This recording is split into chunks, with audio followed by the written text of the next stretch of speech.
Hi, this is Andrew for Geek News Central, and on the desk in front of me I have the Roku Express. This is one of two new models, the other one being the Roku Streaming Stick Plus.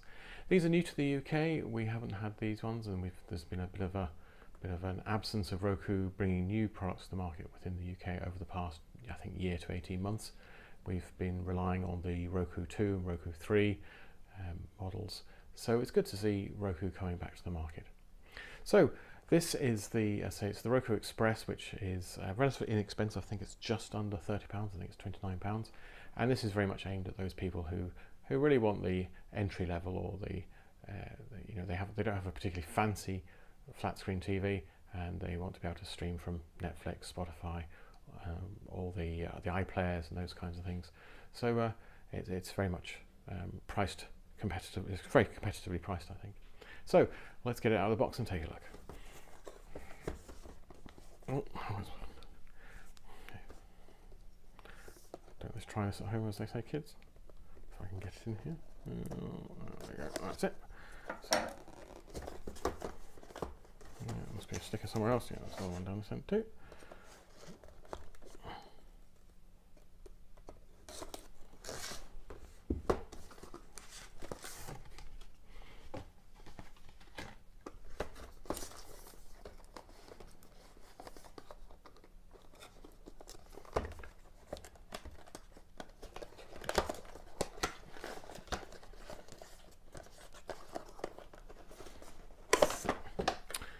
Okay, so what have we got here? Okay, let's try and get it back in focus.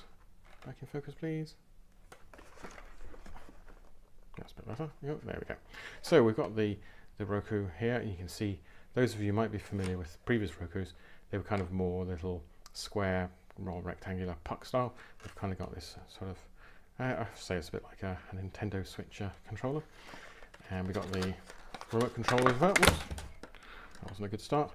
And one of the good things about Roku is that they always supply batteries for their remotes, and you don't need to be scrambling down to the shops to get new batteries. Better get just getting the remote control back out there.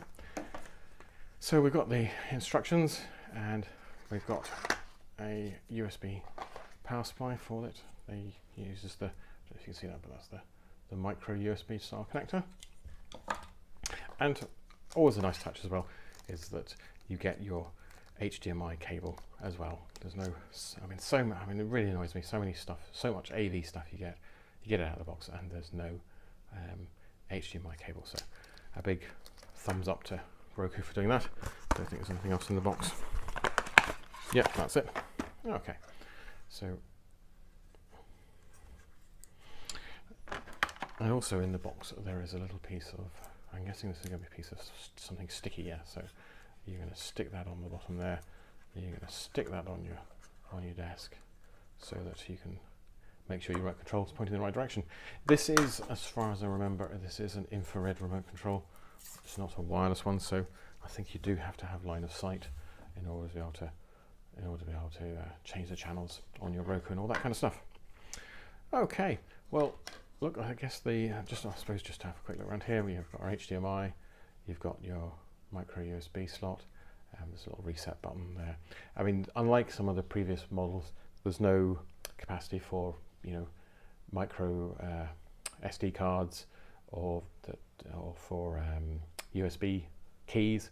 So if you're the kind of person who's got a lot of video on either an external hard drive or something like that, you might want to look elsewhere. Or else there are apps that allow you to access NAS hard drives over the network. So rather than having a USB hard drive, you might have to invest in a NAS hard drive. I think it also has links in for I'm trying to remember the really popular sort of data storage thing, but never mind, it'll come back to me. But there are quite a lot of apps on the Roku store for accessing storage remotely. Okay, and as with the Express Plus, the Stream Stick Plus, there's no network cable required anymore. Everything's done wirelessly. Okay, so that's about that for now.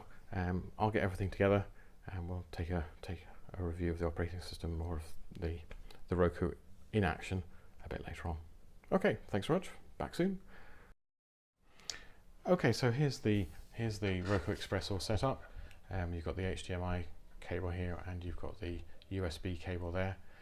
The HDMI cable is actually quite short. You can just basically although you can, let me just unplug that. That's basically the length of it. So it's not particularly that long, but I guess most of the time you're going to have this relatively close to the TV that you're wanting to connect up with. So I'll not bother trying to put that back in, as I have to reach over, but just to watch out for that. I mean, HDMI cables are relatively inexpensive, so you can easily get another one if you need to. The Roku, as I say, it's an infrared remote. Here you can see you'll see the lights flash, I imagine, as I press it. You can just see it dimming there as I dip it.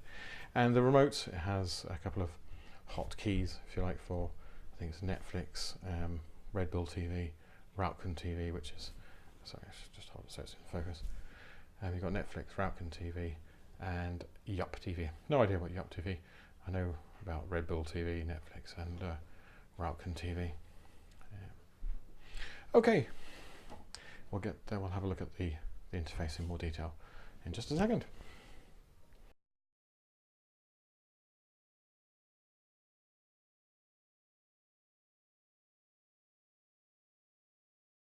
Okay, so we're back with the Roku Express. I've powered it up. It's gone through the boot up procedure. Just takes a few seconds, and it's now just going to go through the setup. So it's just going to check the language, and it's now looking for my wireless networks. So it's picked up my 11BGN network.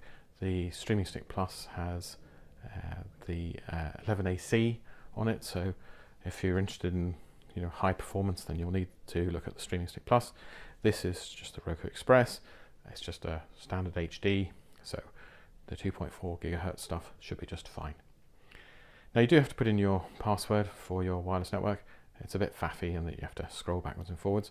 I'm obviously going to have to pause the video to put this in. Don't want you all coming and hogging my bandwidth, so hold on. Okay, so I've put in the PIN or the password for my wireless network. It's checking the network.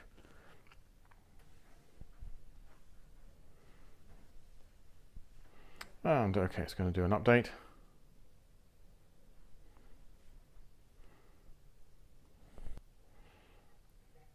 Okay, so I connected it to my wireless network, put in my wireless password. It connected up to the internet, recognized it needed some updates, and it's now just rebooting to install those updates. And here we are. Now, if it's like the procedures I've done before, it's going to want to figure out what kind of TV I've got connected up. So I've just got a fairly standard HD TV.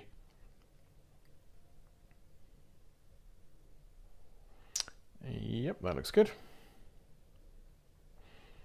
And it's going to want me to basically log on through the app or through the web.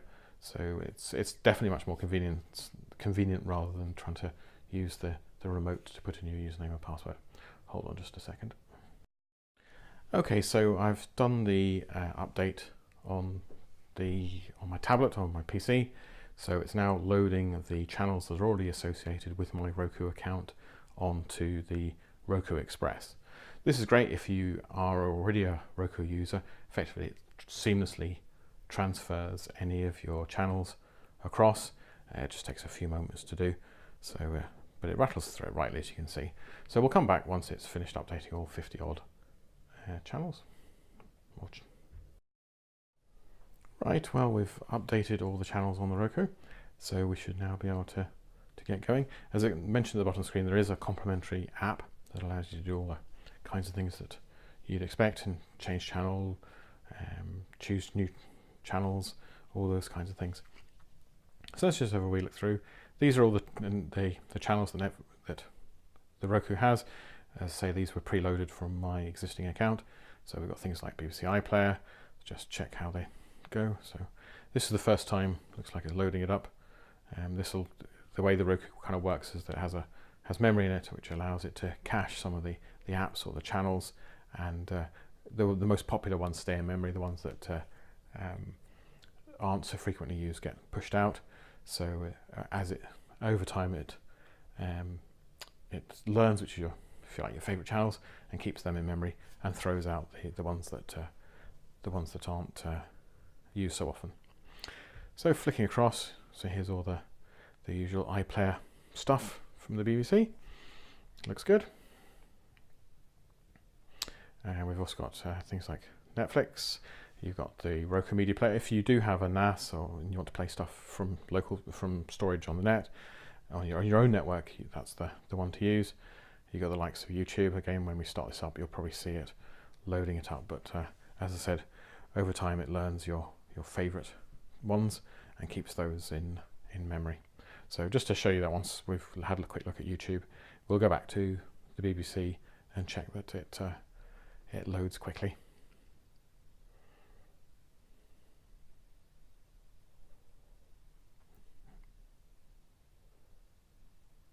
Yep, there we go. And once the app's in memory, off it goes. And that's pretty quick. And certainly I had a problem with the previous Roku 2. It was because the YouTube app was problematic on it. This looks like it's pretty swift. So just to check that the caching works, let's just go on back up to the BBC, and this time you'll see that it should pretty much load instantaneously. Well, wasn't bad. So as you say, don't worry about that loading. It only occurs really the first time you look at an app, or if it is an app that you haven't looked at in quite a while, or a channel that you haven't looked at in quite a while. So hopefully you see stuff that you all know and love. There's Amazon Video, there's Vimeo, there's Spotify, you've got Demand 5 and All 4, some of and ITV as well. They're the kind of UK national broadcasters, so you've got their catch-up TV. You've got a few other things, Red Bull TV, SXSW, all those kinds of things. So all the good stuff that you'd expect from Roku's there. You can reorganize the order of these. So just because it's got iPlayer and Netflix at the top, and let's say you wanted them at the bottom, it's easy enough to move those around. It's very straightforward. I think you just press star and you can move channel. So you can then just squeeze it down the place and everything reorganizes. Okay, so you've got your home, that's where you go for most of your stuff.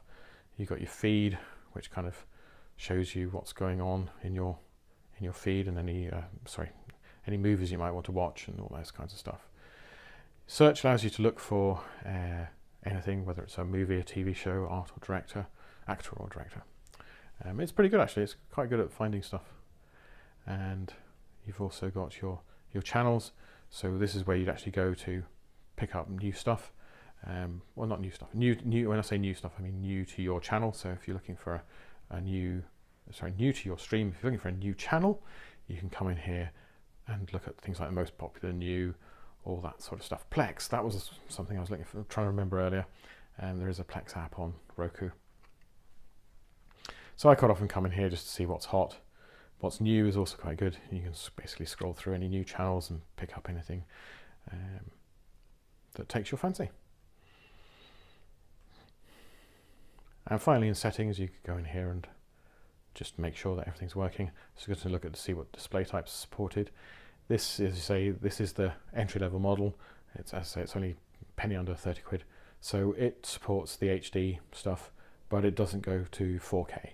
If you want 4K, it's the Streaming Stick Plus. Okay, I pretty much think that's largely it. To summarise, what we've got here is the Roku Express. It's new to the UK, very much replacing, I'd say, the previous Roku 2 models. Does everything that they did, as far as I can tell, and it's relatively inexpensive at just a penny under 30 quid, and it's perfect for those second TVs where you perhaps only have HD, you don't have 4K, or a children's TV, and it's just anybody who has used Roku's recognise it straight away. Anybody who's coming to you Roku's, I think the big friendly icon, it's very straightforward. There's no having to divvy stuff up into games or into sound or films or whatever. It's just a case of going there, scrolling up and down to find the channel that you want, pressing the button, and away it goes. So recommended, as they say. It's definitely, I mean, I definitely do like the Roku interface much more than the Amazon interface. I find the Amazon interface tremendously confusing.